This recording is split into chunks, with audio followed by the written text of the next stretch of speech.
Olá, caros alunos, sejam bem-vindos aqui. Hoje daremos início à nossa primeira aula da disciplina Habilidades Básicas para o Mundo do Trabalho. O que a gente precisa saber nesse primeiro momento, pessoal? Que a legislação brasileira que fundamenta todas as normas do direito trabalhista, ela está prevista na famosa CLT.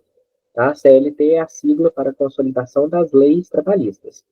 A CLT foi criada lá em 1943, originária de outras leis que versavam sobre matéria trabalhista e que aí resolveram consolidar tudo em um documento só, tá? E temos aí vigente até hoje essa CLT. Claro que com várias alterações de 1943 para cá, mas ainda vigorando e regendo todas as normas trabalhistas no Brasil, tá? O importante destacar o seguinte: para que se aplique a CLT a um trabalhador, é importante que esse trabalhador seja definido como um empregado. Então, qualquer pessoa, independente da formalidade, que preencher esses 5 requisitos que estão aí na tela de vocês, ela é considerada como empregado, tá? Então, o primeiro requisito é, para ser um empregado, né, a pessoa tem que ser uma pessoa física.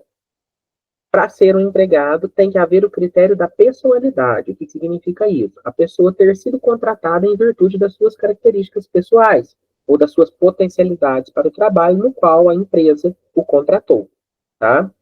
Então, ou seja, ninguém pode executar o trabalho no lugar dessa pessoa.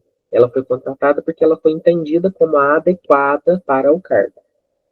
A não eventualidade, ou seja, né, eu tenho que ter a expectativa de retorno desse trabalhador, independente de quantas vezes na semana ou no mês ele trabalhe, mas se há a expectativa de que ele volte para executar tarefas, né, ele não é eventual. A onerosidade, ou seja, esse trabalho precisa ser remunerado, aquela pessoa que trabalha precisa estar sendo paga pelo exercício funcional, e a subordinação, que seria aí, né, receber ordens ou estar subordinado a alguém, e muito no sentido de cumprir uma carga horária, de executar uma tarefa como é designado para ele, né, do cumprimento de regras internas da instituição, isso tudo envolve a subordinação.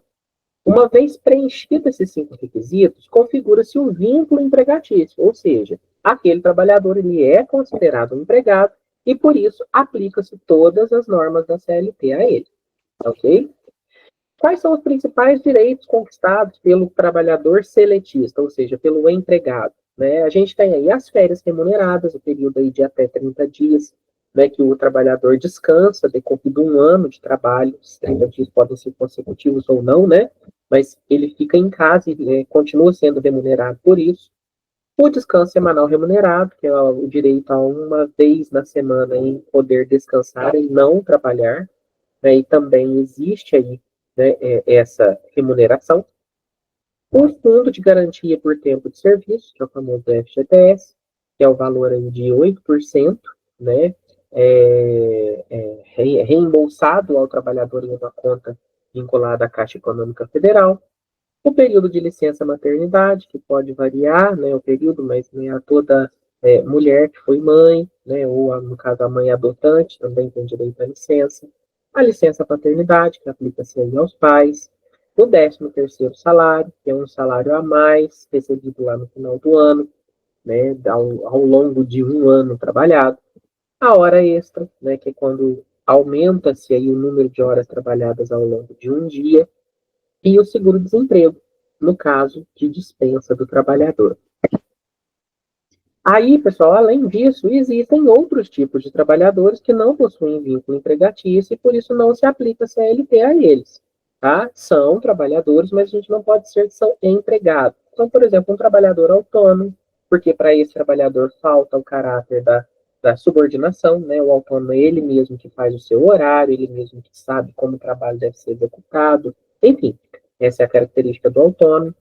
O trabalhador eventual, né, que é aquele que vai eventualmente trabalhar. Né? O trabalhador avulso, são uma categoria específica, mais conhecido também como chapas ou estivadores. E os estagiários. Então, esses são exemplos de trabalhadores que não são empregados, não têm vínculo empregatício e não se aplica a CLT. Todos os demais que cumprirem aqueles 5 requisitos podem ser considerados empregados. Aqui as minhas referências e nos vemos em breve em outras unidades.